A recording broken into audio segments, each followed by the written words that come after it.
네, 오늘은 격려하는 공동체라는 제목으로 우리 히브리서 10장 말씀 나누도록 하겠습니다. 자, 오늘날 사람들이 교회라고 하면은 우리 이 예배당을 비롯해서 우리 이 예배당 옆에 붙어 있는 모든 이 부속 시설들을 가리키는 건물로다가 생각을 합니다.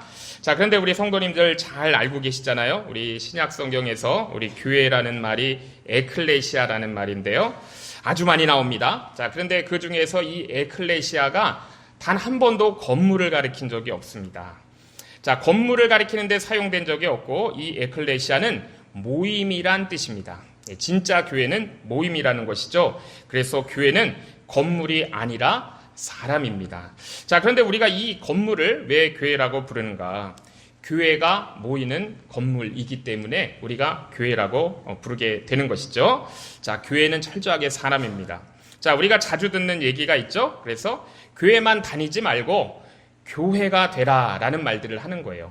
교회만 다니지 말고 교회가 되라. 자, 교회는 사람입니다. 믿음의 공동체예요.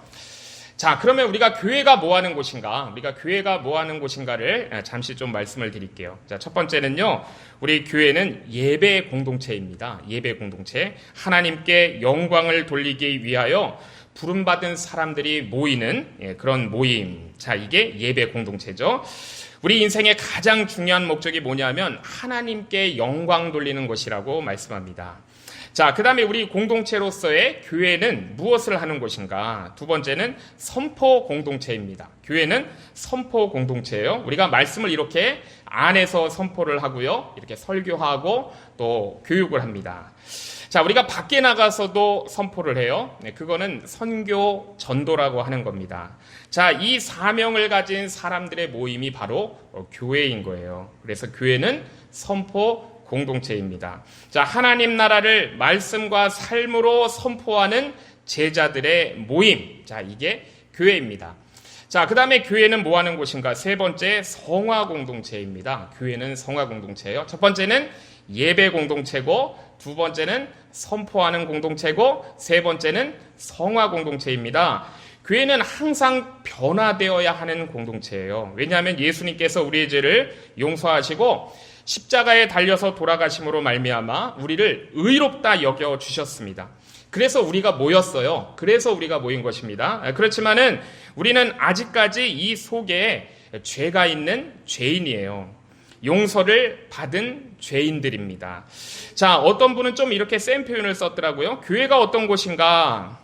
전과자들의 모임이다. 이렇게 좀 센 표현을 썼습니다. 전과자들인데 내가 전과자인 것을 아는 사람들의 모임이라는 거예요. 세상 사람들도 전과자예요. 자, 그런데 자기가 전과자인 거를 그들은 모르는 사람들입니다. 전과자가 난 아니야 라고 얘기하죠. 자, 그러나 그 전과자인 것을 우리가 알고 내가 죄인인 걸 알고 그 연약함을 가지고 하나님 앞에 나오고 모여서 그 변화를 향해서 나아가는 공동체. 자, 이게 성화 공동체이고 이게 바로 교회인 겁니다. 이게 교회예요. 자, 오늘 본문에 굉장히 중요한 말씀이 히브리서 10장 22절에 나오고 있습니다. 10장 22절. 우리가 다 변화되어야 되는데 한번 읽어보겠습니다. 우리가 마음의 뿌림을 받아 악한 양심으로부터 벗어나고 몸은 맑은 물로 씻음을 받았으니 참마음과 온전한 믿음으로 하나님께 나아가자. 변화돼야 된다는 거예요. 변화돼야 된다. 자, 우리가 자주 암송하고 우리가 묵상했던 에베소서 4장 13절에도 자, 이렇게 말씀합니다. 우리가 다 하나님의 아들을 믿는 것과 아는 일에 하나가 되어 온전한 사람을 이루어 그리스도의 장성한 분량이 충만한 데까지 이르리니 라고 우리에게 명령하셨습니다. 자, 지금 우리의 분량이 아주 부족해요. 우리의 분량이 부족한데도 부름받은 것입니다. 자, 그러나 장성한 분량이 충만한 데까지 정말로 범사의 그리스도에까지 자라라 라고 말씀을 했어요. 교회는 변화를 향해 성화되는 성화 공동체입니다. 자, 그리고 이 일들을 우리가 바르게 감당하기 위해서 해야만 하는 중요한 일 하나를 오늘 히브리서 본문이 우리에게 말씀해주고 계시는데요. 우리가 히브리서 10장 23절에서 25절 말씀을 우리가 한번 읽을 텐데요. 정말 이 말씀을 우리가 마음에 새겨야 돼요. 우리가 정말 우리 공동체가 어떤 공동체가 되어야 하는가? 하나님께서 우리에게 요구하시는 것이 무엇인가를 우리가 잘 귀 기울여 들으면서 히브리서 10장 23절에서 25절을 우리가 다시 한번 같이 읽어보겠습니다. 시작. 또 약속하신 이는 미쁘시니 우리가 믿는 도리에 소망을 움직이지 말며 굳게 잡고 서로 돌아보아 사랑과 선행을 격려하며 모이기를 패하는 어떤 사람들의 습관과 같이 하지 말고 오직 권하여 그날이 가까움을 볼수록 더욱 그리하자. 아멘. 자, 이 말씀에 우리에게 무엇을 하라고 말씀하시는가? 한마디로 하면 격려하라고 말씀하십니다. 격려하래요. 세 가지 일을 알려주시면서 이 세 가지 일, 우리에게 교회란 무엇인가? 예배 공동체, 선포 공동체, 성화 공동체에 우리가 이 세 가지 일을 교회로서 잘 감당하기 위해 서로를 격려해야 된다는 것입니다. 격려 공동체가 되어야 된다는 말씀이에요.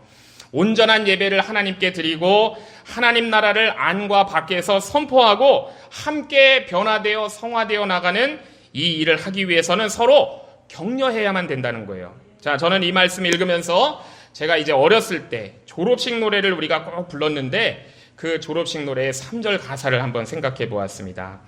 자, 지금은 이 노래 안 부르는 것 같아요. 제가 한국에서 우리 자녀들 졸업식을 참가해 보니까 이 노래 안 부르는 것 같은데 저 어렸을 때만까지만 해도 우리 성도님들도 그러셨을 것 같아요. 우리 개구장이 형님들, 누님들을 보내면서 이 노래 부르면서 울기도 했습니다.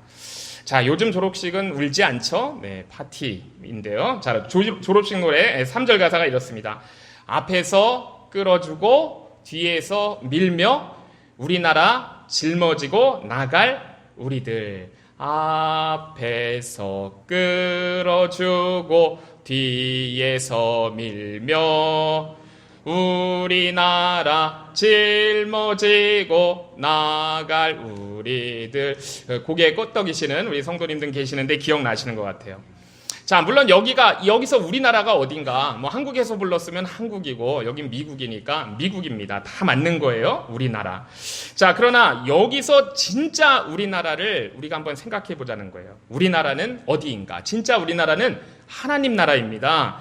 앞에서 끌어주고, 뒤에서 밀며, 하나님 나라 짊어지고 나갈 우리들. 굉장히 복음적이죠?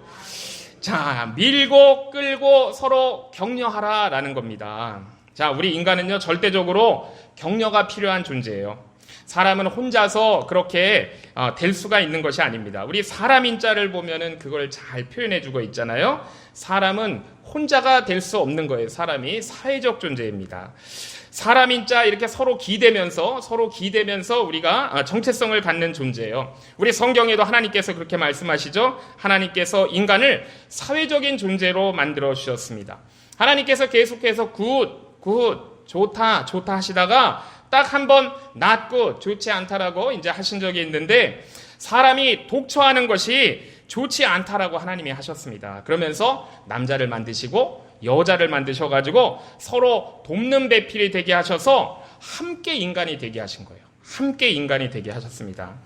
혼자 살 수 없게 만드신 거예요. 자, 인간은 혼자 살 수 없습니다. 같이 살면서 서로를 도와줄 때 그 자신의 역량을 최대한 발휘할 수 있게끔 그렇게 지음받은 존재가 저와 우리 성도님이세요. 우리 모든 인간입니다. 자, 어떤 사람을 보면요. 근데 우리가 보면 너무 강해요. 너무 스트롱해가지고 저 사람은 어떤 격려나 도움도 전혀 필요 없을 것 같다. 우리가 이렇게 보일 때가 있거든요. 제가 이제 성경을 보면서 처음에 성경을 깊이 보지 않고 대충 읽었을 때 그런 사람이 딱 이 사람이더라고요. 사도 바울입니다. 자, 누가 사도 바울을 건드리겠어요? 얼마나 말을 잘해요. 자, 그런데 성경을 깊이 자세히 읽다 보니까 정말 그렇게 자아가 강하고 강단이 있고 정말 둘째가라면은 서러운 인물이 바울 같은데 사실은 굉장히 약하더라고요. 바울이 고린도 교회에 복음을 전할 때 그가 거기서 복음 전할 때 그의 심정이 어땠는지를 솔직하게 고백했습니다. 내가 너희와 함께 있을 때 약하고 두려워하고 심히 떨었다라고 이렇게 고백을 했어요. 자, 겉으로 볼 때는요, 요 바늘로 딱 찌르면은 피 한 방울 안 나올 것 같은 그런 바울이에요. 누구도 건들지 못할 것 같아요. 자, 그렇게 강해 보이는 사람인데 속에서는 이렇게 떨고 있었구나라는 것을 우리가 보게 됩니다. 자, 그리고 고린도후서 7장 5절에서 7절에 보니까요, 이제 바울이 그 마게도냐에 이르렀을 때 자, 지금 이 마게도냐는 그리스의 북쪽입니다. 유럽이죠. 자신의 상태를 이렇게 얘기했어요. 자, 그런데 이 바울이 자신의 상태를 이렇게 얘기했지만 저와 성도님들의 상황도 늘 우리에게 이런 상황이 있고 또 저도 그렇기 때문에 참 이 말씀이 우리의 마음에 와닿는다라고 생각을 합니다. 자, 뭐라고 얘기했냐면 우리가 마게도냐에 이르렀을 때에도 우리 육체가 편하지 못하였고 사방으로 환난을 당하여 밖으로는 다툼이요 안으로는 두려움이었노라. 이제 빌립보 교회가 세우기 바로 직전입니다. 자, 이 밖에는 계속 분쟁이 있어요. 갈등이 있고 막 싸움이 있습니다. 그러면서 안에는 두려움이 있다는 거예요. 자, 그런데 이 바울이 이런 절망의 상태에서 어떻게 회복이 됐는가? 자, 보니까요. 데살로니카에 남겨졌던 실라와 이 디모데가 돌아왔습니다. 바울에게 돌아와가지고 데살로니카 교회에 막 좋은 상황을 보고해주고 그렇게 바울을 막 위로해 주었을 때, 자, 그리고 또 그들이 얼마나 바울을 사모하고 있는지, 자, 얼마나 바울을 향해서 기도해 주고 열심을 가지고 있는지, 자, 그걸 보고하니까 막 바울이 힘이 났어요. 자, 그래서 이때의 상황에 대해서 사도행전 18장에 이렇게 기록하고 있습니다. 실라와 디모데가 마게도나로부터 내려오매 바울이 하나님의 말씀에 붙잡혀 유대인들에게 예수는 그리스도라 밝히 증언했다라고 말씀하고 있습니다. 자, 바울이 잘 못하고 있었어요. 너무나 힘겨웠습니다.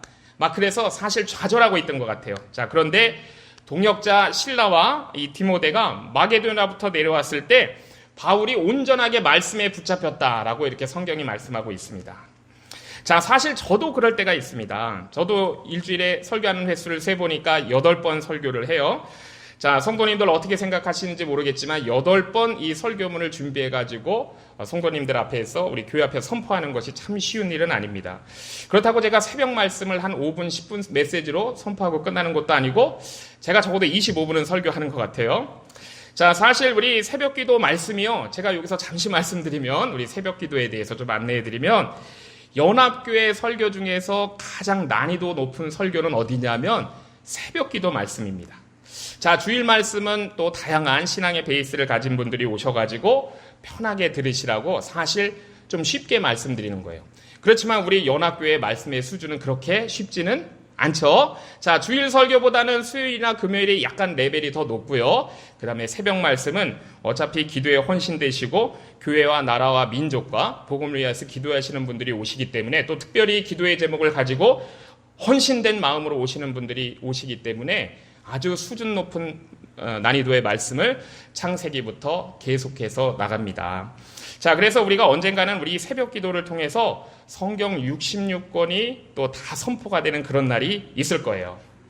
자, 새벽 기도에 많이 오셔가지고 궁금하시는 말씀을 함께 나누시고 또 기도하시면 좋을 것 같습니다. 자, 그렇기 때문에 저도 이제 그런 느낌이 들 때가 있는 거예요. 바울이 말씀에 붙잡혔다라고 했는데 제가 어떨 때는요, 가끔 정말 이 말씀을 내가 짜내는 것 같다. 이거 정말 이거 빨래에 있는 물과 같은 것을 짜내는 것 같을 때가 저도 있습니다. 그러니까 준비가 참 힘들다는 것이죠. 그리고 이렇게 말씀을 선포해도 그렇게 짜내고 나면은 이렇게 튕겨나가는 느낌을 저도 받습니다. 아, 이 말씀을 잘 받지 못하시고 말씀이 저리로 튕겨나가는구나. 이런 생각을 제가 하게 되는데요. 자, 그런데 말씀이 나를 붙잡고 계실 때가 있어요, 저도. 자, 그러면 동지들이 왔을 때, 바울을 보니까 동지들이 왔을 때, 격려가 있을 때, 그가 말씀에 붙잡힌 바 되어가지고, 밝히 그렇게 복음을 증거했다고 하는데, 그랬던 것처럼, 저도 그럴 때가 있습니다. 자, 바울이 아닌 줄 알았어요. 바울은 아닌 줄 알았는데, 자, 읽어보니까 우리가 그렇다는 것이죠. 바울은 너무나 강한 자인 줄 알았는데 바울도 그랬다는 것에서 저도 위로를 받더라고요. 자, 자기들의 제자가 온 것만으로도, 자, 정말 그 제자들의 존재만으로도 바울이 천군만마를 얻은 것처럼 힘을 얻는 존재였다는 것입니다. 자, 그런데 이 바울뿐만이겠어요? 자, 우리도 마찬가지죠. 바울이 이럴진데 하물며 우리와 같은 평범한 그리스도인들은 말할 것도 없죠. 자, 목사인 저도 말할 것이 없습니다. 우리 성도님들이 가끔, 우리 성도님들은 뭐 인식하실지 못할지 몰라도 저에게는 얼마나 큰 힘이 되는지 몰라요. 자, 저도 뭐 정말 힘들 때가 있죠. 어떨 때는 너무 힘들다라는 생각으로 제가 하루 종일 사로잡혀 있을 때도 있는데, 신실한 성도님들의 그런 작은 격려, 그리고 말 또는 제스처, 그 미소가 저를 금방 힘을 다시 솟게 하는 것이죠. 엄청난 힘을 준다는 것입니다. 어떻게 보면 정말 이제 이 목회를 내가 잘 감당할 수 있겠구나 하면서 막 마음이 기쁨으로 넘치게 돼요. 자, 그리고 이런 격려가 있을 때 내가 더 열심히 해야 되겠다는 마음, 그리고 행복감까지 막 몰려들게 되는 것입니다. 자, 그러니까 인간은요, 격려를 먹고 사는 동물이에요. 격려를 먹고 사는 동물입니다. 이 조지 매튜 아담스라는 미국 작가가 한 말입니다. 격려는 영혼에 공급하는 산소와 같다라고 얘기했어요. 격려는 영혼에 공급하는 산소와 같다.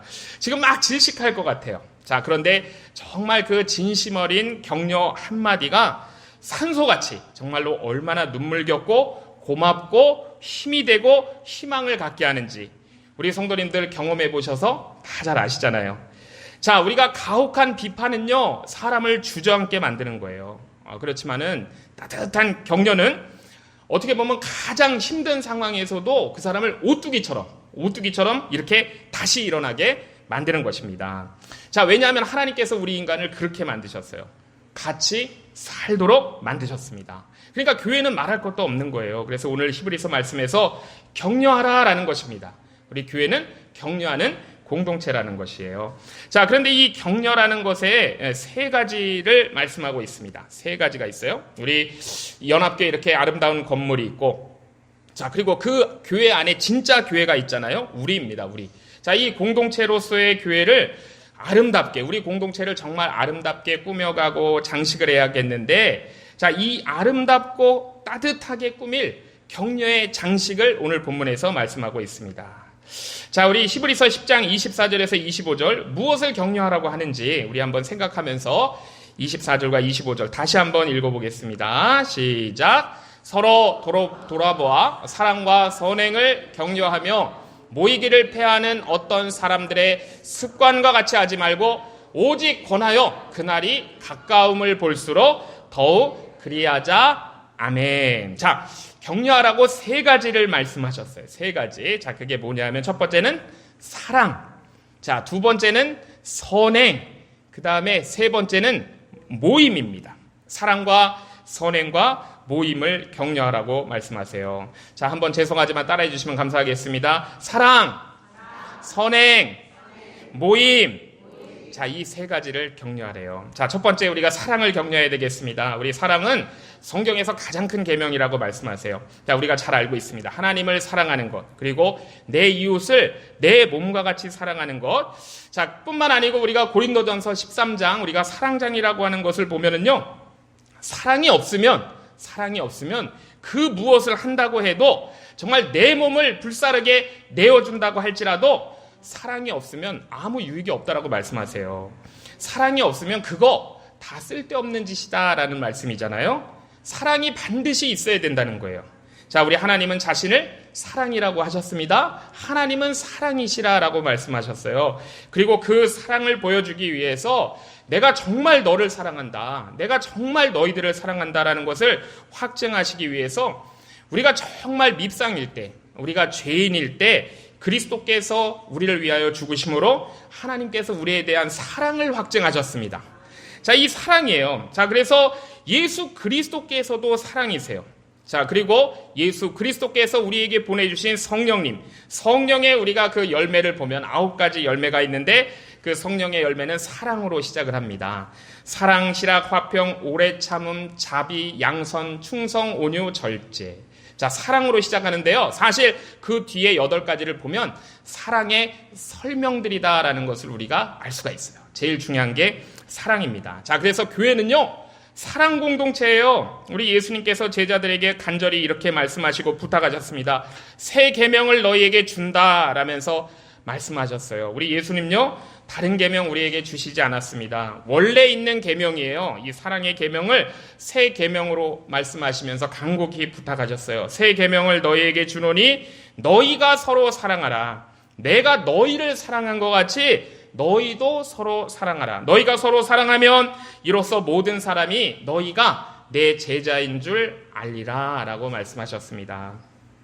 이건 진짜예요. 자, 우리가 서로 사랑하기만 해도 세상은 정말로 사랑을 필요로 합니다. 그런데 우리가 정말 사랑하기만 해도 와, 저기 연합교회는 진짜 사랑이 있구나. 사랑을 필요로 하는 사람들을 끌어들일 수가 있어요. 자, 그래서 그들이 복음을 듣게 되는 것입니다. 자, 우리가 서로 사랑하면은요, 우리가 예수님의 제자인 걸 다른 사람들이 알게 되는 거예요. 자, 우리 그래서 사랑하기만 해도요, 우리가 교회는 전도가 되는 것입니다. 사랑하는 것이 가장 좋은 전도의 방법이에요. 자, 그렇기 때문에 오늘 본문에 사랑을 격려하라는 거예요. 우리가 교회에서 어떤 사역을 하든지 무슨 일을 하든지 방향은 항상 어디로 잡아야 되는 거냐면 서로 사랑하게끔 만들어주는 방향으로, 서로 사랑하는 방향으로 그렇게 교회를 주도해 나가야 되는 것입니다. 자, 그런데 이제 문제는 이거예요. 우리가 죄인이기 때문에, 아직 죄인이기 때문에 죄인인 우리 인간은 자기도 모르게 이 안에 죄성이 있어가지고 자꾸 사랑을 격려하는 것이 아니라 분쟁을 격려하는 경향이 있습니다. 자, 사람은요, 그냥 냅두면 싸우려고 그래요. 자, 우리가 세상을 봐도 그렇습니다. 자, 우리 자신을 들여다봐도 그래요. 내 자신을 보호하려고 나를 위해서 싸우려고 드는 거예요. 자, 사랑을 격려하라는 이 겉면의 말씀은요, 분쟁을 조장하려는 우리 안에 이 죄성이 있는데 이 분쟁을 조장하려는 죄성을 이기고 하나님 아버지의 마음으로 사랑을 조장하라는 명령이에요. 자, 분쟁을 조장하는 우리의 그 죄성을, 우리의 본성을 억누르고 사랑을 조장하는 서로가 되라는 말씀입니다. 자, 우리는 사랑을 조장해야 돼요. 좀 어감이 그런가요? 사랑을 격려해야 돼요. 자, 서로 사랑하도록, 이것이 우리가 정말 하나님 앞에서 우리가 늘 겸손해야 되고 조심해야 되는 부분입니다.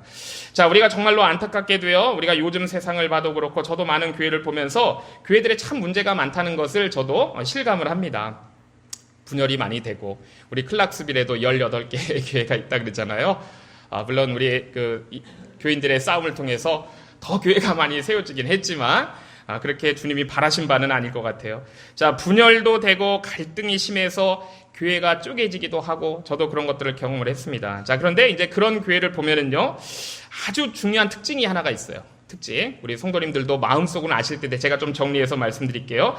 그런 교회의 특징이 뭐냐면, 자, 이 싸움 붙이는 은사를 받은 사람들이 많다는 거예요.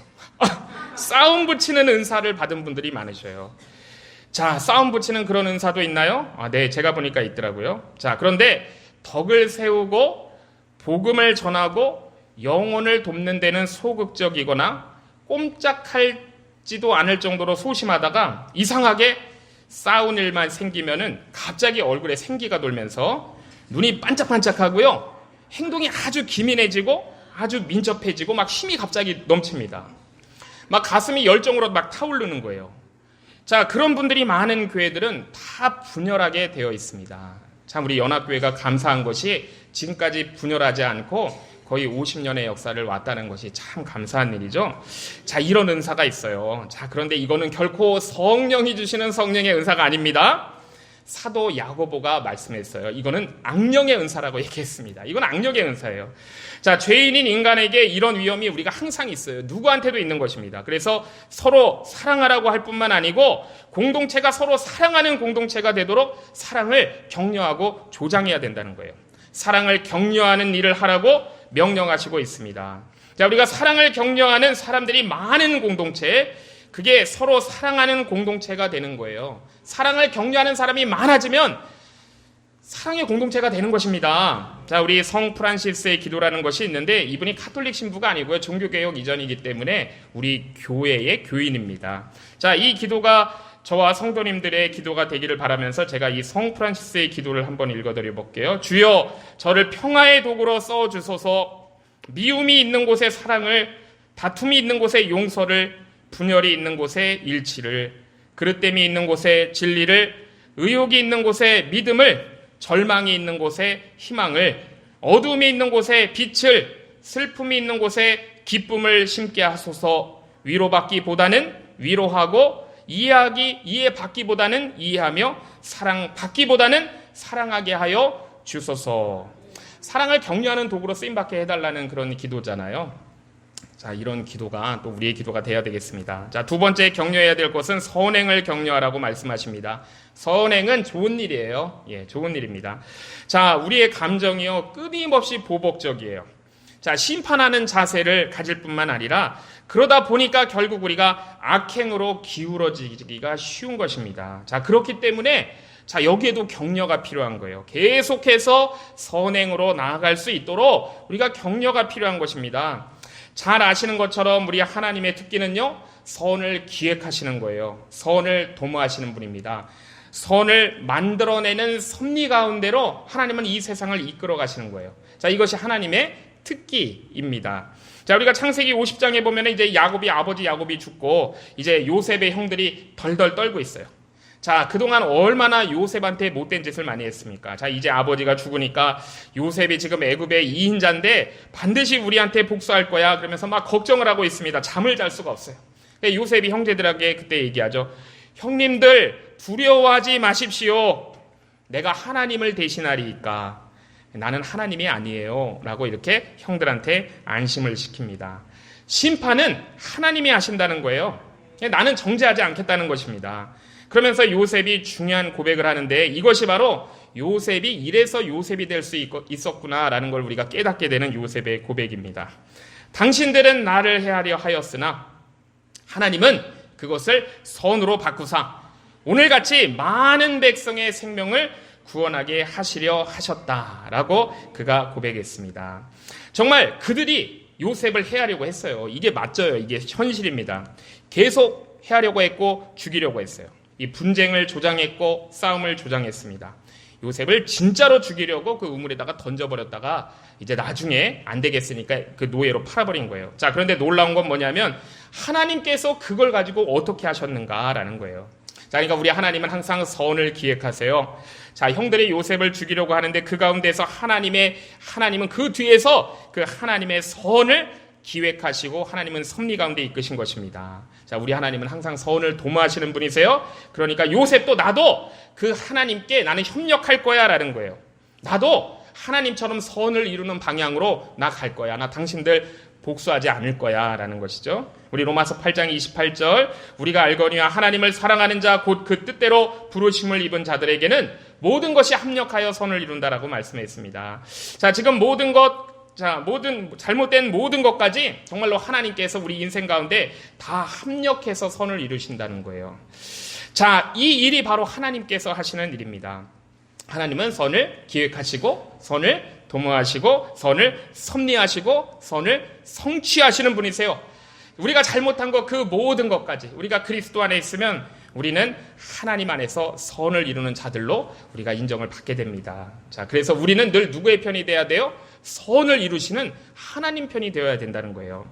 자, 우리가 무조건 하나님 편이 되어야 돼요. 선을 이루시는 하나님 편이 되어야 돼요. 어느 시점에서든지 우리가 무슨 일을 하든지 우리가 그것 가지고 선을 도모해야 되고 우리가 선을 실천할 뿐만이 아니고 그 선을 주변 사람들에게 적극적으로 격려하라는 것이 오늘 본문입니다. 그게 바로 하나님 편에 내가 서는 길이라는 거예요. 자, 왜냐하면 하나님은 늘 그쪽에 계세요. 하나님은 늘 그쪽을 지향하시는 분이기 때문입니다. 자, 우리 한번 생각해 봅시다. 나는 누구 편인가 한번 생각해 보세요. 나는 하나님 편인가?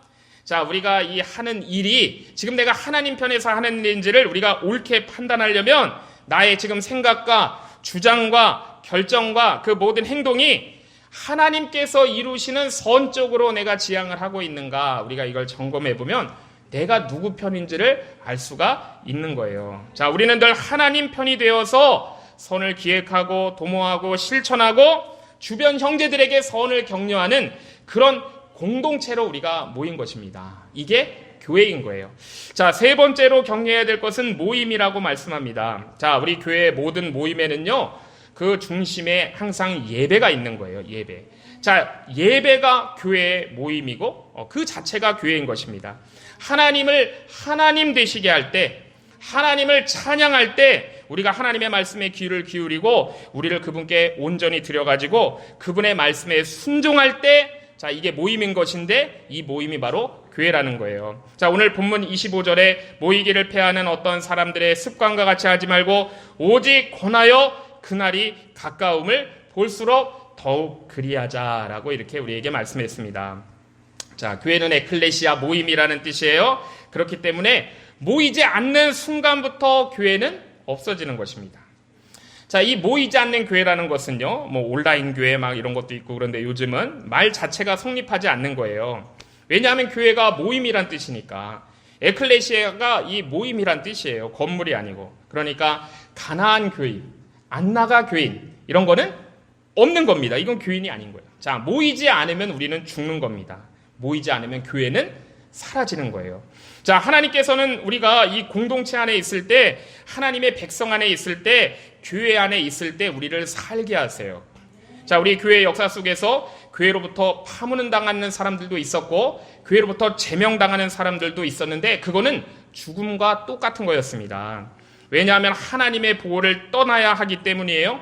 이 포도나무 가지가 정말로 이 포도나무 본체로부터 예수님으로부터 떨어져 나가는 순간 땅에 떨어져서 잠시 후면 말라 비틀어져요. 그럼 그건 땔감밖에 될 수가 없는 것입니다.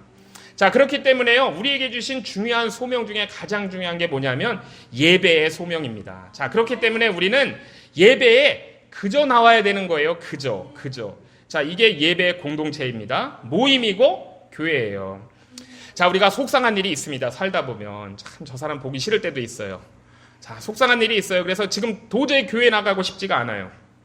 자, 그럴 때일수록 하나님의 은혜의 현장에 그저 나와야 된다는 걸 우리가 기억해야 돼요.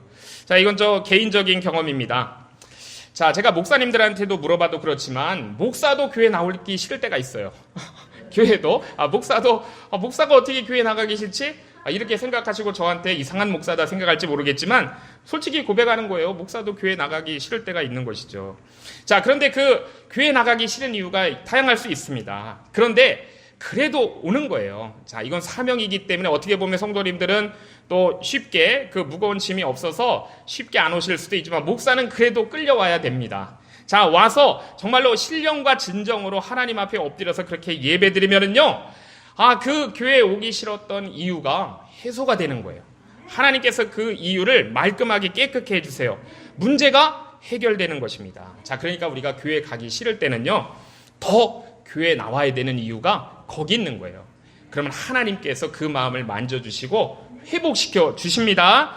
자, 우리 캠프파이어 옛날에 많이 했어요. 우리 수련회 가서도 하고 교회에서 뭐 문화개방 행사하면 이제 캠프파이어 모닥불을 활짝 펴놓고 했는데, 자, 이걸 보면은요, 거기도 이제 영적인 우리가 묵상을 할 수 있죠. 이게 모여 있어야 돼. 이 장작이 모여 있을 때 힘을 내고 활활 잘 탑니다. 그거 하나하나 이렇게 띄어내 보세요. 그냥 조금은 불이 붙을 수 있을지 몰라도 조금 지나면은 다 꺼져 버립니다. 한데 모여야 되는 거예요. 그러면 굉장한 불길로 타오를 수가 있습니다. 그 불길이 함께 타오르게 되면은요, 거기서 그 절대 탈 것 같지 않는 그 물에 확 젖어버린 젖은 장작도 거기에다가 넣으면은 이 캠프파이어 불길에 휩싸여가지고 거기서 처음에는 연기도 나고, 그렇지만은 나중에 보면 불길 속에 휩싸여가지고 함께 활활 타오르게 됩니다. 자, 우리 계시록 말씀에도 있지만은요, 정말 귀 있는 자는 들어야 되는 거예요. 귀 있는 자는 들을지어다. 자, 우리 교회에도요, 이 가끔 젖은 장작 이런 분들이 오실 수 있습니다. 그렇죠? 네, 교회에도 젖은 장작이신 그런 성도님이 오실 수 있어요. 자, 그러면 이제 오시면 연기가 나요. 주변에서 그 연기 때문에 눈물도 흘리고 참 힘듭니다. 자, 그렇지만 교회가 뜨거울 때, 교회가 같이 활활 타오르면서, 자, 그렇게 정말 뜨거울 때는 이 젖은 장작 하나가 전혀 문제가 되지 않아요. 자, 그 젖은 장작도 불이 붙기 시작하고 타기 시작합니다. 자, 우리가요, 이 예루살렘에 하나님께서, 우리 예수님께서 처음에 성령을 부어주실 때를 우리가 생각해 보면, 요 한 사람 한 사람 성령을 따로따로 부어주신 게 아니에요. 이 사람들이 150명이 성도로 모여가지고 교회로 모였을 때 거기에다가 하나님이 성령을 부어주신 것입니다. 자, 그렇기 때문에 사람인 교회가 성령의 전으로 성전이 될 수 있었던 거예요. 자, 우리는 모임을 권해야 돼요. 격려해야 돼요. 자, 다른 장작에 불이 붙을 수 있도록 우리는 돕는 자가 돼야 됩니다. 자, 격려해야 돼요. 모이기를 패하는 자 같이 하면 안 된다라고 우리 본문에 말씀했습니다. 자, 우리 한번 외쳐볼까요? 모여라! 모여라! 자, 우리 이렇게 모여라 하는 자가 돼야 돼요. 예, 아멘. 자, 그래서 제가 뭐 몇 년 전에 한 큐티 책에서 읽은 내용인데요. 기러기 이야기입니다. 또 아시는 분 계실지 몰라요. 이 기러기가 철새예요. 저도 어렸을 때 이 기러기 날아다니는 거 많이 봤는데요. 막 끼룩끼룩끼룩 하면서 이 엄청난 날개 소리를 내면서 휙 지나갑니다. 자, 때가 되면 다른 먼 곳으로 이동하는 철새예요. 엄청난 길이를 날아갑니다. 자, 그런데 엄청난 그런 길이를, 먼 거리를 그 여행하는 비밀이 있대요. 자, 그들이 보통 시속 50마일 정도로 비행을 한다 그럽니다. 자, 그런데 혼자 날아가는 게 아니고 딱 이렇게 편대를 이뤄가지고 편대를 이뤄서 이렇게 날아가요. 자, 이게 뭐냐면요, 날개를 퍼럭이면서 이렇게 뒤따라오는 그런 기러기한테 상승기류를 이렇게 만들어주는 거래요. 자, 그래서 이렇게 뒤에 오는 것은 편하게 갈 수 있는 것이죠. 혼자 날아가는 것보다 무리를 이루고 이렇게 편대를 이루서 가면은 70%나 더 멀리 날아갈 수 있다고 합니다. 자, 그러면서 기러기들을 길끼리 이렇게 서로를 향해서 울어대요. 끼룩끼룩, 끼룩끼룩. 자, 이것이요, 왜 너 똑바로 안 날아가? 너 왜 이렇게 못하는 거야? 이렇게 비판하면서 끼룩끼룩, 끼룩끼룩 하는 것이 아닙니다. 자, 서로를 향해서 격려하면서 울어대는 거예요. 끼룩끼룩, 끼룩끼룩. 자, 가자, 잘 가자, 힘내라. 자, 그래서 이렇게 울음소리를 내면서 서로 격려하면서 날아가는 것입니다. 너 앞에 있는 애, 너 이렇게 항로를 엇나가면 안 돼. 자, 정신 차리고 잘 가자. 우리 열심히 가자, 힘내자. 끼룩끼룩, 끼룩끼룩. 자, 우리 교회도요, 바로 이렇게 격려하는 곳입니다. 우리 한번 해볼까요? 죄송합니다. 끼룩끼룩, 끼룩끼룩. 끼룩끼룩, 끼룩끼룩. 가자. 자, 힘내자. 열심히 가자. 이러는 곳이에요. 자, 우리 하나님은요, 또 격려하는 하나님이세요. 자, 우리가 이제 신약 시대를 바라보면서 이사야 이제 66장 가운데 이제 40장쯤에 보면은 그 심판과 절망의 상황에서 하나님의 마음이 이거다라는 것을 우리에게 말씀으로 주십니다. 너희의 하나님이 이르시되 너희는 위로하라. 내 백성을 위로하라. 우리 하나님은 격려하시는 하나님이세요. 위로하시는 하나님이세요. 자, 또 우리 성자 예수 그리스도 온유하시고 겸손하신 위로자시잖아요. 온유하시고 겸손하신 위로자. 수고하고 무거운 짐진 자들아 다 내게로 오라. 내가 너희를 쉬게 하리라. 우리 예수님 말씀하시잖아요. 자, 이게 하나님의 생각이고 하나님의 뜻입니다. 예수님의 마음이에요. 자, 그 다음에 우리 성령님. 자, 우리 성령님, 우리 예수님께서 별명 붙여주셨습니다. 보혜사. 파라클레토스가 원문인데 보혜사라고 붙여주셨어요. 영어 성경은 컴포터, 카운셀러 이렇게 번역을 했습니다. 위로자, 상담자 이런 뜻이에요. 자, 우리가 힘들 때, 자, 우리가 너무 힘들어서 어떻게 기도해야 될지도 모를 때 정말 이루 말할 수 없는 탄식으로 우리를 위해 간구하신다라고 말씀했습니다. 그분이 성령님, 컴포터, 카운셀러, 위로자, 보혜사 성령님이세요.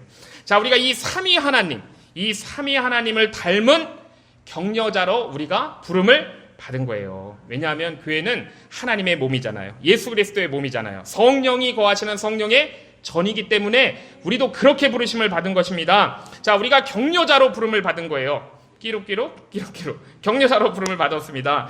자, 그렇기 때문에 이제 한 가지만 더 말씀드리면 우리는 바나바가 돼야 돼요. 자, 바나바가 돼야 됩니다. 자, 저는 신약 성경에서 바나바를 굉장히 감동을 받고 중요하게 보는 인물 중에 하나인데요. 왜냐하면 바나바가 없었으면은 바울이 있을 수가 없었어요. 자, 사람들이 바울에게 처음에 신경 하나도 안 썼습니다. 바나바가 그런데 그를 데려다가 자기가 멘토가 되어주고 사역을 하나하나 시키면서 그를 세워줬고 그를 격려해줬습니다. 그러면서 안디옥 교회 담임 목사인데 얼마나 바쁘겠어요. 설교하기 싫어서 갔던 건 아닌 것 같아요. 사울과 함께 선교 여행도 생명을 걸고 같이 섬겨줬습니다. 자, 그런데 이 바나바의 이름이 원래 바나바가 아니었어요. 본명이 요셉이었습니다. 구브로 출신의 유대인 요셉. 이것이 원래 바나바의 본명이에요. 요셉이죠. 자, 그러면 어떻게 하다가 이게 바나바가 됐는가? 이름처럼.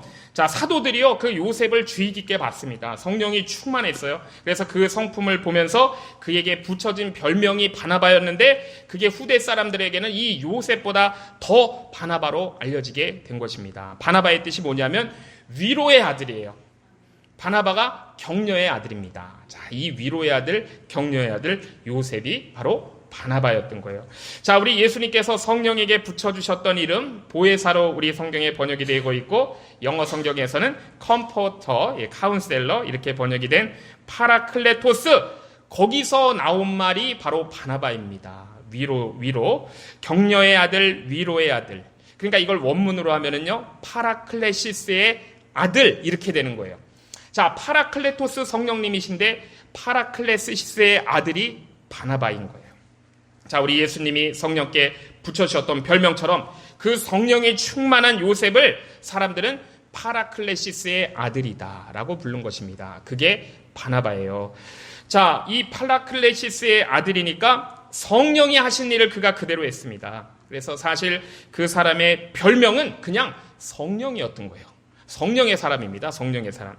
자, 우리 교회에 이제 권사님들이 참 많이 계셔요. 이제 교회가 오래됐고 그러다 보니까 신앙생활 오래 하시고 권사님들 많이 계신데, 자, 우리 성경 아무리 찾아봐도 이 권사라는 직분은 없습니다. 자, 그럼 이 권사의 뜻은 무엇인가? 우리 한국 교회에만 있는 아주 이 독특한 직분인데요.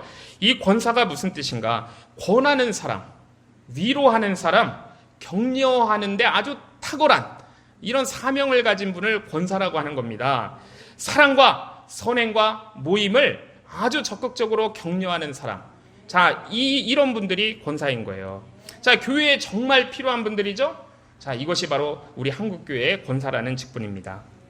자, 우리가 이 건물 너무나 아름답고 잘 지어진 좋은 건물이에요. 그렇지만은 정말로 이 건물 안에 있는 우리가 진짜 교회인데, 이것이 이제 이 교회가 정말로 참 교회로 우리가 바르게 서기 위해서는 진정한 예배 공동체가 되어야 되는 것이고요. 우리가 선포 공동체가 되어야 되는 것이고요. 그 다음에 성화 공동체가 되어야 되는 것입니다. 자, 그런데 이렇게 세 가지의 사명을 우리가 잘 감당하고 나아가기 위해서 절대적으로 필요한 것이 뭐냐면 격려하는 공동체가 되어야 된다는 거예요. 자, 이게 오늘 본문의 말씀입니다. 자, 그래서 우리가 이 시점에서 우리 교회에게 정말 필요한 것, 모든 교회에 다 필요한 것, 파라클레시스의 아들 바나바가 되는 것입니다.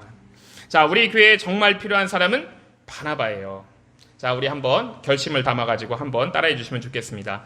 바나바가 되겠습니다. 바나바가 되겠습니다. 자, 목소리가 작아서 한 번 더 하겠습니다. 자, 바나바가 되겠습니다. 바나바가 되겠습니다. 자, 오늘 성도님들 하나님 앞에서 자, 바나바가 되겠습니다라고 결단하신 거예요. 자, 격려의 아들, 격려의 딸입니다. 자, 성령이 하시는 일을 하는 그런 사람이라는 뜻이에요. 자, 우리 연합교회 성도님들이 다 모든 분들이 격려의 아들 되시고 격려의 따님이 되셔가지고 주님께서 이루고자 하시는 뜻이 우리 연합교회를 통해 아름답게 다 이루어질 수 있기를 주님의 이름으로 축복합니다. 우리 찬송가 278장 우리 주님 앞에 올려드리겠습니다.